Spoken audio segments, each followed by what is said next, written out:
கும்பராசி ஒரு அற்புதமான ராசி. சனி பரமாத்மாவுடைய பரிபூர்ண ஆசீர்வாதம் வாங்கின ராசி. ஆண் ராசி. ஆணா இருந்தாலும் ஆணுடைய தன்மை விகாரமா இருக்கும். பெண்ணா இருந்தாலும் இந்த முதுகுத்தண்டு ஆணுக்குடையது. அப்படி ஒரு தைரியம் கம்பீரம் உடைய ஒரு ராசி. கணவன் மனைவி வசியம், தொழில் வசியம், தகாத உறவை பிரித்தல், தனவசிய குடுவைமை மற்றும் அனைத்து விதமான மாந்திரிக பிரச்சனைகளுக்கு உடனடி தீர்வு பெற விஷ்ணுமாய ஆன்மீக நிலையத்தை அணுகவும். தொடர்புக்கு ஸ்கிரீனில் உள்ள நம்பரை அழைக்கவும். கும்பராசியை பொறுத்த வரைக்கும் சனி பரமாத்மாவுடைய பரிபூர்ண ராசியா இருந்தாலும் கும்பராசியில ராகு பகவான் உங்க ராசியில 2025 பயிற்சி ஆகிறாரு. முன்னோர் சொத்து, மூத்தோர் சொத்து உங்களுக்கு தான். பார்க்குற இடத்த வாங்கணும்னு ஒரு ஆசை இருக்கும். விலை உயர்ந்த கார் வாங்கணும், விலை உயர்ந்த வீடு கட்டணும்னு சொல்லக்கூடிய ஆசைகளை உங்களுக்கு யோகத்தை உண்டு பண்ணக்கூடிய ஒரு தன்மை இந்த வருஷம் உண்டு. ஏன்னா ராசிக்கு 2வது வீட்டில் உங்க ராசியோடைய அதிபதி சனி பகவான் மீன ராசியில பேச்சிருக்கிறனால படிச்ச பண்புள்ள அரசு சம்பந்தப்பட்ட அதிகார தோரணையான உள்ள வேலை வாய்ப்பு இருக்கக்கூடிய கும்பராசி அன்பர்களுக்கு உயர் பதவி கிடைக்க போகுது. நல்ல ஒரு செழிப்பான அமைப்பு வரப்போகுது. கும்பராசியில ராகு பகவான் பேச்சிருக்கிறதுனால இந்த நாகதோஷம் கூட உங்களை விட்டு விலகக்கூடிய நேரம் உண்டு. நாகத்துங்களை வழிபட்டுக்கிட்டு வாங்க. கும்பராசியை பொறுத்த வரைக்கும் நல்ல நேரம்தான். இந்த வருஷம் உங்களுக்கு யோகமும் தரக்கூடிய வருஷம்தான். சொல்லுவாங்க அஷ்டம சனி நடக்குது, ராசிக்கு 2ஆம் இடத்துல கும்பராசியில் சனி பகவானுடைய பார்வை இதாக இருக்குன்ட்டு இல்லை, யோகம்தான் நீங்க. ஏன்னா சனி பகவான் குரு வீட்டில் தான் பேச்சு பண்றாரு. குருக்கும் சனிக்கும் யோகம்தான். சனி தசை குரு புத்தியில புதையல் கிடைக்கும்னு சொல்லுவாங்க. அப்படி கஷ்டப்பட்ட ஜாதகத்துக்கு குருவுடைய இணைவு இருக்கும் போது முன்னோருடைய அமைப்பு பல சொத்து பத்துக்கள்லாம் உங்களுக்கு வரக்கூடிய வாய்ப்பு இருக்கு. ஆசை வார்த்தை காட்டுவாங்க புதையல் கிடைக்கணும், அதெல்லாம் வேண்டாம். ஒரு மண்ணில் விதைச்சு அந்த மண்ணில் வரக்கூடிய விவசாயம் பண்ணி வரக்கூடிய காசும் உங்களுக்கு புதையல் மாதிரி தான். பூர்வீக சொத்து ஏதாவது விற்காம இருந்து அது ஏதாவது ஒரு கோர்ட்டு கேஸில் இழுபறியில் இருந்து அந்த கேஸு உங்களை ஜெயிச்சாலும் புதையல் கிடைக்கிற மாதிரி தான். பல நகநட்டுகளில் மூட்டாமல் வந்து அதை திருப்பினாலும் புதையல் கிடைக்கக்கூடிய அமைப்பு தான். கும்பராசியை பொறுத்த வரைக்கும் நல்லா இருக்குங்க. நல்ல நேரம் கூடி வருது. ஒரே ஒரு புள்ளி, கணவன் மனைவி கருத்து வேறுபாடில் கொஞ்சம் பிரிஞ்சிருந்திருப்பீங்க. ஏன்னா 2024 வருஷத்தோடைய தன்மை இது. அப்படி பிரிஞ்சிருக்கிறவங்க ஒன்று சேர்ந்து ஒட்டுணர்ந்து தாம் பிள்ளை குட்டிங்களோட சந்தோஷமா வாழ்ந்து பல தீர்த்த யாத்திரைகள் கோயிலுக்கு போயிட்டு பல தானங்கள் தர்மங்கள் பண்ணிக்கிட்டு வந்தீங்கன்னா ஒரு குறை கிடையாது. ஒருவேளை கும்பராசியில் இருக்க வேண்டிய ஆண்களோ பெண்களோ, பெண்கள் பொதுவாக திருமணம் டைவர்ஸ் ஆகி தனியாக இருக்கிற பெண்களுக்கு வேற ஒரு ஆண் வந்து உங்களை ஏமாற்றுவாங்க. ஏமாந்துடாதீங்க. கும்பராசியில் இருக்க வேண்டிய ஆண் மனைவியை விட்டு பிரிஞ்சு வீணா ஒரு மனைவி ஒரு பெண்ணுடைய தொடர்பு வந்து அந்த பெண்ணுக்கு விரயம் பண்ணிட்டு அதுலேயும் நீங்க ஏமாறுவீங்க. இந்த வருஷம் ரொம்ப தெளிவான வருஷம். நம்ம வாழ்க்கையை தெளிவு பண்ண ஒரு குதிரைக்கு கடிவாளம் போட்ட மாதிரி யோசிச்சு நல்ல தெளிவான பக்குவங்கள் பண்ணிக்கிட்டு வாழ்ந்து வந்தீங்கன்னா கும்பராசிக்காரங்க வரக்கூடிய இடையூறுல இருந்து விடுபட்டுட்டு போவீங்க. வியாபாரம், தொழில், படிப்பு, மேன்மை எல்லாமே இந்த வருஷம் உங்களுக்கு நல்லா இருக்குது. குருவுடைய பெயர்ச்சியும் உங்களுக்கு யோகம்தான். ராகுவுடைய பெயர்ச்சியும் யோகம்தான். சனி பகவான் பெயர்ச்சியும் யோகம்தான். இப்படி யோகங்கள் நிறைஞ்சிருக்கக்கூடிய ராசியில் இருக்கக்கூடியவங்க செய்யக்கூடிய அது 2 தப்பு தான். மனைவி கணவனுக்கு துரோகம் பண்ணக்கூடாது, கணவன் மனைவிக்கு துரோகம் பண்ணக்கூடாது. இப்படி வாழ்ந்து வந்து கருத்துள்ள மனையில கலகங்கள் இல்லாம சந்தோஷமா வந்தீங்கன்னா இனி வருங்காலங்கள் உங்களுக்கு யோகம்தாம்மா. பல மாற்றங்கள் ஏற்படுத்தக்கூடிய தருணங்கள்லாம் வரப்போகுது. டைம் இருக்கிறவங்க சனி பகவானுடைய ஆதிபத்தியம் ஆதிக்கம் நல்லபடியாக வரணும்னு நினைக்கிறவங்க பல்லாவரம் பக்கத்தில் இருக்கக்கூடிய பொலிச்செல்லூருக்கு சனி பரமாத்மா கோயிலுக்கு அஷ்டமி வாங்க, தேய்பிர அஷ்டமி வாங்க, வளர்பிற அஷ்டமி வாங்க. சனிக்கிழமை காலையோ சாயந்தரமோ வழிபட்டுட்டு போங்க. உங்கள் மனக்குறெல்லாம் போகும். சித்தர்கள் உலாவக்கூடிய அற்புதமான ஸ்தலம். எவ்வளோ சிவபெருமான் கோவில் இருந்து சனி பகவானுக்கு திருநள்ளாறு கோயில் இருந்தாலும் இங்க இருக்கிறவங்களுக்கு, இங்க சென்னை வாசிகளுக்கு இது யோகத்தை தரும். மாற்றம் வரணும். கும்பராசி அன்பர்களுக்கு வாழ்க்கையை ரசிச்சு ருசிச்சு வாழக்கூடிய தன்மை, யோகங்கள் நிறைஞ்சு தான் ஆசைகள் தேவைகள் பூர்த்தியாக எல்லாருக்கும் சுபிக்ஷம், ஐஸ்வர்யம், கடாட்சியம் கிடைச்சு மேலும் மேலும் சிறப்போட வாழணும். சிவாய நம. வணக்கம். அன்பான மிகவும் அற்புதமான ரிஃப்ளெக்ட் ஆன்மீக நேயர்களே, கும்பராசி நேயர்களுக்கு இந்த 2025 செய்யப்போகின்ற ஒரு அற்புதமான செயல் என்பது அதிர்ஷ்டம். இந்த அதிர்ஷ்டம் அதி இஷ்டமாக உங்களுக்கு வரும். நீங்கள் தேட வேண்டிய அவசியமில்லை. ஏனென்றால் இதற்கு முன்னாடி நீங்கள் பட்ட கஷ்டங்கள் இருக்குல்ல, அந்த கஷ்டத்தில் ஏற்பட்ட அனுபவம் ஒரு நல்ல ஒரு அற்புதமான நிலைக்கு இருக்கும். வீடு கட்டாதவங்க வீடு கட்டுவீங்க, பணங்காசில் சிக்கலில் மாட்டினீங்க, அதுலேருந்து விடுபடுவீங்க. உங்களுடைய சொல்லை எதிர்பார்க்கிறவங்களுக்கு உங்கள் சொல் சிறப்பாக இருக்கும். உங்களுடைய ஒவ்வொரு பயணப்பாதையும் மிக திறமையாக இருக்கும். இதற்கு முன்னாடி பல கஷ்டங்கள், கொஞ்சம் நெஞ்சம் இல்லை. கௌரவத்தை கொடுக்குறேன்னு சொல்லிட்டு கௌரவத்தையே கெடுத்து போடுவாங்க. அப்படியே யாரோ செய்கிற தவறெல்லாம் உங்கள் தலையில் போட்டுருவாங்க. இப்படியெல்லாம் நீங்கள் பட்டது இப்பொழுது அமைதியாக நீங்கள் எல்லாத்தையும் சந்திக்க போகிறீங்க. குடும்ப சூழல், உங்களுடைய மருத்துவ செலவு, இதெல்லாம் உங்களை ஒரு விதமாக வாட்டிக்கிட்டு தான் வந்தது.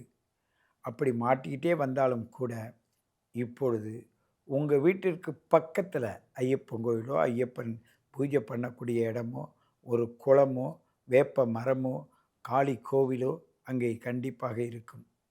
அந்த கோவிலை மாத்திரம் நீங்கள் மனசில் நினைங்க, ஐயப்பன் பேரை சொல்லுங்கள். இது ரெண்டுமே உங்களுக்கு சரியான பக்குவத்தை எடுத்துகிட்டு வரும்.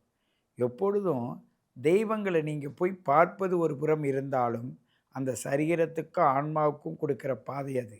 ஆனால் உங்களுடைய ஆன்மாவில் இருக்கக்கூடிய ஒவ்வொரு சம்பவத்தையும் உங்களுடைய ஆன்மாவானது மிக சிறப்பாக திறம்பட உங்களை எடுத்துகிட்டு போகிற விதத்தை நீங்கள் பார்க்கலாம். ஏனென்றால் அது கும்பம். அதாவது கும்பம் என்றாலே ஒரு எதிர்காலத்திற்கு தேவையான பொருளை அந்த இடத்துல வச்சு அதை பாதுகாக்கக்கூடிய இடம் அப்படிப்பட்டது. நிறைய கோவில்கள்லாம் இப்பொழுது சரி செய்வாங்க. நிறைய கோவில்கள் பராமரிப்பு இல்லாத இருந்ததெல்லாம் மக்களை எடுத்து அதை பராமரிக்க ஆரம்பிச்சிருவாங்க. நிறைய மக்களுக்கு ஒரு புதுமையான ஞானம் வரும். அதுவும் இந்த கும்பராசி நேயர்கள், இளைஞர்கள் ஒரு புதிய அமைப்போடு சேர்ந்து தன்னோட பயணத்தை அமைப்பார்கள். ஒரு எதிர்நீச்சல் போட்டு வந்த இவங்க ஒரு எதிர்காலத்தை நோக்கி ஒரு திட்டமிட்டு இந்த பிரபஞ்சத்திற்கே ஒரு மாறுதலை உண்டு பண்ணுவதற்கான பயணத்தில் செல்வார்கள். அதில் பலர் பாதிப்புக்கு ஆளாவாங்க. பலர் பாதிப்பை பற்றி கவலைப்படாமல் அந்த பாதிப்பையே ஆதாரமாக எடுத்து ஒரு மாற்றத்துக்கு ஆளாவாங்க. ஆனால் இந்த கும்பராசி நேயர்கள் எக்காலத்தை கொண்டும் இருக்கின்ற வேலையை விட்டுவிடாதீர்கள். இந்த வேலையை விட்டுவிட்டால் உங்களால் நீங்கள் உங்களை சரி செய்ய முடியாது. இயற்கையும் உங்களுக்கு துணை புரியாது. ஏனென்றால் அந்த விளிம்பிலிருந்து கீழே இறங்கிடுவீங்க. நீங்கள் எது செஞ்சாலும் இதுவரையும் பாதுகாத்து வந்த அந்த தொழிலோடு பக்குவமாக இருந்து கொண்டு அதற்கு மேலே என்ன செய்யணுமோ அதை பாருங்கள். மற்ற இடத்துக்கு போனால் நான் நல்லா வந்துடுவேன், இப்படி செஞ்சால் நல்லா வந்துடுவேன், அடுத்தவங்க சொன்னாங்கன்னு சொல்லிட்டு போயிடாதீங்க.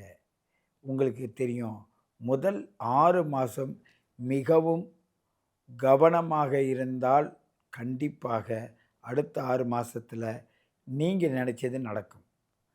உங்களுடைய பெற்றோர்கள் உங்களுக்கு துணை புரிய கூட வருவாங்க. நீங்கள் சேர்க்க மாட்டீங்க, சேர மாட்டீங்க. நீங்கள் ஒரு இடத்துல இருந்து ஒரு நல்ல பேர் எடுக்கணும்னு நினச்சாலும் கூட இப்பொழுது உங்களால் முடியாது.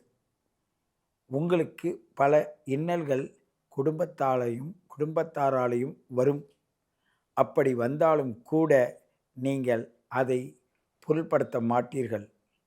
உங்களுக்கு இயற்கையின் ஞானத்தால் நீங்கள் மிகுந்த உயர்ந்த நிலைக்கு வருவதற்கான வாய்ப்பு இப்பொழுது வரும். கண்டிப்பாக நீங்கள் உங்களையே நேசியுங்கள். உங்களுடைய எதிர்காலத்தை பற்றி யோசியுங்கள். உங்களுடைய பயணப்பாதையில் வெற்றியாக செல்வதற்கு உங்கள் பயணத்தை நிர்ணயம் செய்யுங்கள். நீங்கள் பிறர் போட்டி பொறாமைக்குள் சிக்காதீர்கள். உங்களிடம் இருக்கும் அன்பும் அறிவும் தெளிவும் பழக்க வழக்கமும் உங்களை உயர்ந்த நிலைக்கு எடுத்துச் செல்லும்.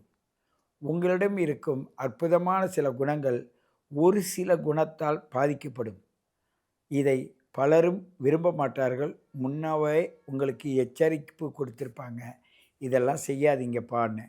ஆகையினால் அதே ஒரு எச்சரிக்கை மட்டும் இல்லை, உங்களுக்கு ஒரு முன்னோர்களுடைய ஆசீர்வாதத்தின் பிரகாரம் வேறொரு வழிக்கு எடுத்து செல்வதற்கான ஒரு திருப்பு முனையாக எடுத்துக்கொள்ளுங்கள். கண்டிப்பாக உங்கள் வாழ்க்கை அற்புதமான நிலைக்கு வரும். நீங்கள் உங்களுடைய கும்பத்தை சரி செய்தாலே இந்த பிரபஞ்சத்தை சரி செய்வது போல் அர்த்தம். ஏனென்றால் இந்த மேஷராசிக்கு அது பாதகஸ்தானம், 11ஆம் இடம். ஆகினால் இயற்கையின் 11ஆம் இடம் சிறப்பாக இருந்தால் மற்ற ராசிக்காரர்களுடைய 11ஆம் இடம் சிறப்பாக இருக்குது. இது ஒரு வகையான சூட்சமம். ஆகையினால் இதை புரிந்து கொண்டு அன்போடும் அறிவோடும் பாசத்தோடும் வளர வேண்டும் என்று கேட்டுக்கொண்டு இந்த 2025 அருமையாக எடுத்து செல்லுங்கள் என்று கூறி உங்களை மீண்டும் சந்திக்கிறேன். உங்கள் சித்தயோகி பேரம்பலவாணன். கும்பராசிக்காரர்களுக்கு எப்படி ஒரு ஆண்டாக 2025 இருக்க போகுதுன்னு பார்க்குறப்போ, முதல் 4 வருடம் 4 மாதங்கள், அதாவது மார்ச் ஏப்ரல் மாதம் வரைக்கும் சனி 2ஆம் இடத்துக்கு போகிறதுக்கு முன்னாடி ராசிக்குள்ளேயே இருக்கிறார். ஜென்ம சனி நீடித்திருக்கிறது. ராகு 2ஆம் இடத்திலும், கேது 8ஆம் இடத்திலும், குரு 4ஆம் இடத்திலும் நீடித்திருக்கிறார். கிட்டத்தட்ட ஒரு மார்ச் ஏப்ரல் மாதம் முழுதும். ஸோ அந்த 4 மாதங்கள் ஒரு அடிப்படையிலையும், அடுத்து வரக்கூடிய மே மாதத்தில் வரக்கூடிய 8 மாதங்கள் வேற அமைப்பிலையும் இருக்கிறதே நம்ம பார்க்குறோம். ஸோ பிரித்து பார்க்கும் பொழுது முதல் 4 மாதம் பார்த்தீங்கன்னா தொடர்ந்து 24ல் எப்படி இருந்த ட்ரெண்டு கண்டினியூ ஆகக்கூடிய அமைப்புகள் உண்டு. ஜென்மசனி தொடர்ந்து இருக்கிறது. இன்னுமே சில விஷயங்கள் வாழ்க்கையில சுபிக்ஷம் ஆகலை. சில தொந்தரவுகளும் சில பிரச்சனைகளும் நீடித்து தான் இருக்கிறதுங்கிறது நீங்க ஏப்ரல் மாதம் வரைக்கும் உணர்வீங்க. அதுக்கப்புறம் ஆகக்கூடிய சனி பயிற்சி, ராகு கதி பயிற்சி எல்லாம் பாத்தீங்கன்னா ஒரு சாதகமான பயிற்சின்னு தான் சொல்ல முடியும். ஏன்னா ஜென்ம சனி நீங்கிறப்பவே மனம் உற்சாகப்படும், பிரச்சனைகள் நீங்கி வாழ்க்கையில அடுத்த கட்ட நடவடிக்கைக்காக போகக்கூடிய அமைப்புகள் தொடரும், ஸ்டார்ட் ஆகும். அந்த அடிப்படையில சனி 2ஆம் இடத்துக்கு போறது பாத்தீங்கன்னா மனம் உற்சாகப்பட்டு, அதே சமயத்துல குரு 5ஆம் இடத்துக்கு போய் குரு ராசியவே பார்க்கும் பொழுது 2024-23 அடிபட்ட கும்பராசிக்காரர்களுக்கு மிகவும் தேவையான உற்சாகமும் நம்பிக்கையும் பிறக்கக்கூடிய ஒரு ஆண்டாக 2024 குறிப்பா ஏப்ரல் மாதத்திலிருந்து வரப்போகிறது. மனம் உற்சாகப்பட போகிறது. கடந்த வருடம் நடந்ததெல்லாம் மனசுட்டு போய் கொஞ்சம் இதெல்லாம் கடந்து போகக்கூடிய அமைப்புகள் உண்டு. வாழ்க்கையில அடுத்த கட்ட நடவடிக்கைகளையும் அடுத்த கட்ட முயற்சிக்கும் நீங்க உத்வேகமாக செயல்படக்கூடிய அமைப்புகள் எல்லா வயதினருக்கும் கும்பராசிக்காரர்களுக்கு வரப்போகிற ஒரு ஆண்டாக 2025 குறிப்பா சொல்ல வேண்டால் ஏப்ரல் மே மாதத்திலிருந்து வரக்கூடியது கண்கூடாக பார்க்க போகிறீர்கள். ராகு ராசிக்குள்ள வருவது தவறு இல்லை, வந்தாலும் குரு பார்வை பெறுவதனால் அப்படி ஒன்றும் பெருசா உங்களை நீங்களை டிஸ்டர்ப் பண்ணக்கூடிய அமைப்பு இல்லை. கொஞ்சம் இன்ட்ரெஸ்டிங்கான சில தாட் ப்ராசஸ், சில முயற்சிகளை எடுக்கக்கூடிய அமைப்புகள் இருக்கு. குரு 5ஆம் இடத்துக்கு வர்றது ஒரு அருமையான விஷயம். குழந்தைகள்னால ஒரு சுபிக்ஷம், குழந்தை பேர் எதிர்பார்க்கிறவங்களுக்கு நல்ல பாசிட்டிவான விஷயங்கள். வேலை தொழில மிகவும் அடிபட்டு இன்னல் பட்ட கும்பராசிக்காரர்களுக்கு நல்ல ஒரு மாற்றத்தை கொடுக்கக்கூடிய 11ஆம் வீட்டு தன் வீட்டையே பார்க்கக்கூடிய குரு நல்ல ஒரு மாற்றத்தையும் எதிர்பார்க்காத ஒரு பெனிஃபிட்டையும் கொடுக்கக்கூடிய அமைப்பு உண்டு. ஸோ 2024 ஏப்ரல் மாதத்துக்கு அப்புறம் கும்பராசிக்காரர்கள் துலாம் ராசிக்காரர்கள் போல நல்ல ஒரு பெனிஃபிட் அடையக்கூடிய, நல்ல ஒரு சாதகமான ஒரு மாற்றத்தை பெறக்கூடிய, அப்பாடான ஒரு பெருமூச்சு விடக்கூடிய ஒரு மாற்றத்தை நிறைந்த ஒரு ஆண்டாக நீங்க பார்க்கலாம். இதுவரை இருந்த வம்பு வழக்குகள் நீங்க போகிறது. போன ஜென்மசனியில பார்க்கக்கூடிய நபர்களை உண்மையில் பார்க்காத வரையில் வாழ்க்கை மாறப்போகிறது, ப்ரொஃபைல் மாறப்போகிறது. சில பேர் ஒரு சிறப்பில்லாத ஒரு வேலையில் இருக்கிறவங்களுக்கு ஒரு அருமையான மாற்றம் கிடைக்கும். ஒரு சின்ன கம்பெனிலேருந்து ஒரு மல்டிநேஷனல் கம்பெனிக்கு மாறக்கூடிய அமைப்பு, வேலை போனவங்களுக்கு ஒரு வேலை கிடைக்கிறது, கடன் பட்டிருந்தது கடன் கொஞ்சம் கொஞ்சமாக விலகி கடனால தொல்லைகள் நீங்கி ஜெயிக்கக்கூடிய அமைப்பு, இடம் வீடு வண்டியில் ஏதோ ஒன்று சாதகமான பலன்களை பெற்று சில பிரச்சனைகளில் குறைச்சிக்கக்கூடிய அமைப்பு, வெளிநாடு போகணும்னு எதுவுமே எதிர்பார்க்கிறவங்களுக்கு திடீர்னு ஒரு நல்ல ஒரு செய்தி, குறிப்பாக சொல்ல போனால் பண கஷ்டத்தில் இருக்கிறவங்களுக்கு ஒரு நல்ல ஒரு நிவர்த்தி, அவமானப்பட்டவங்களுக்கு அதை தாண்டி கடந்து ஒரு வாழ்க்கையில் ஒரு உத்வேகமான ஒரு விஷயத்தை நோக்கி போகக்கூடிய அமைப்பு, இது எல்லாமே கொடுக்கக்கூடிய ஒரு ஆண்டாக 2025 கும்பராசிக்காரர்கள் இருக்கிறதுங்கிறது தான் ஒரு உண்மை. உங்களுக்கு ஒரு சாதகமான தசாபுக்தியில் போகும்பொழுது நான் சொன்ன இந்த பலன்கள் ஒண்ணுமே நல்லாவே நீங்க பார்க்க போறீங்க. சாதகமற்ற பலாபலங்கள் போகும்பொழுது அப்பவும் சில பெனிஃபிட் கண்டிப்பா பார்ப்பீங்க. ஏன்னா ஜென்மசனி நீங்கிறது ஒரு அற்புதமான ஒரு விஷயம். 5ஆம் இடத்துக்கு குரு போய் ராசியை பார்ப்பதும் மனம் புத்துணர்ச்சி அடைந்தும் நெகட்டிவிட்டி அப்படியே பாசிட்டிவிட்டியா மாறக்கூடிய அமைப்பு, நிம்மதியான தூக்கம், உடல் சம்பந்தப்பட்ட பிரச்சனைகள் இருக்கிறவங்களுக்கு ஒரு நிவர்த்தி, கரெக்டான ட்ரீட்மெண்ட் பெறக்கூடிய அமைப்பு, எல்லா விஷயத்துலையும் ஓரளவுக்கு உறவுகள் விஷயத்துல பிரச்சனைகளா இருக்கிறவங்களுக்கு ஒரு தீர்வு, அடுத்த கட்ட வாழ்க்கைக்கு போகக்கூடிய அமைப்பு, எல்லாமே நிறைந்த ஒரு ஆண்டாக கும்பராசிக்காரர்களுக்கு இருக்கிறதுலே அருமையான பலாபலங்கள் இருந்த ஒரு ராசியாக கும்பராசிக்காரர்களுக்கு இருக்கிறது. குறிப்பா சொல்ல வேண்டும் என்றால் மார்ச் ஏப்ரலுக்கு அப்புறம் வரக்கூடிய 8 மாதங்கள் அருமையான ஒரு நமக்கும் ஒரு வாழ்க்கை இருக்கு, அதுலயும் நம்ம முன்னேறுவோம். அப்படி ஒன்று வாழ்க்கையில 2 வருஷத்துல பின்தங்கி போல நாம ஜெயிச்சிருவோங்கிற ஒரு நம்பிக்கை கொடுக்கக்கூடிய ஆண்டாக கும்பராசிக்காரர்களுக்கு உண்டு. இது ஒரு பொதுவான பலனே தவிர உங்களுடைய ஜென்ம ஜாதகத்தை என்ன தசாபுக்தியில் போய் கொண்டு இருக்கிறது, அந்த தசநாதன் புக்திநாதனும் இப்போ கோச்சாரத்தில் எப்படி இருக்கிறான்னு வச்சு பார்க்கும் பொழுது உங்கள் கிரகத்தில் இருக்கக்கூடிய அந்த தசநாதன் புக்திநாதனோட நட்பு, பகை, நீச்சம் அது மாதிரி ஒரு தன்மத்தை எல்லாம் பார்த்து என்ன சாரத்தில் ஜெயிக்கிறார் சஞ்சாரிக்கிறார்லாம் பார்த்து துல்லியமான near term long term future பார்க்கலாம். அது மூலமாக உங்கள் வாழ்க்கையில் சில முடிவுகள் எடுத்து வாழ்க்கையில வெற்றி பெற முடியும் என்பது இது மூலமாக நான் உங்ககிட்ட சொல்லிக்கிறேன். இது ஒரு பொதுவான பலன்களே தவிர உங்களோட ஜென்ம ஜாதகத்தையும் ஒப்பிட்டு பார்க்கும் பொழுது துல்லியமான பலன் எடுக்கலாம் என்று நீங்கள் தெரிந்து கொள்ள வேண்டும். மீண்டும் மற்றொரு காணொலியில் சந்திப்போம். நன்றி, வணக்கம்.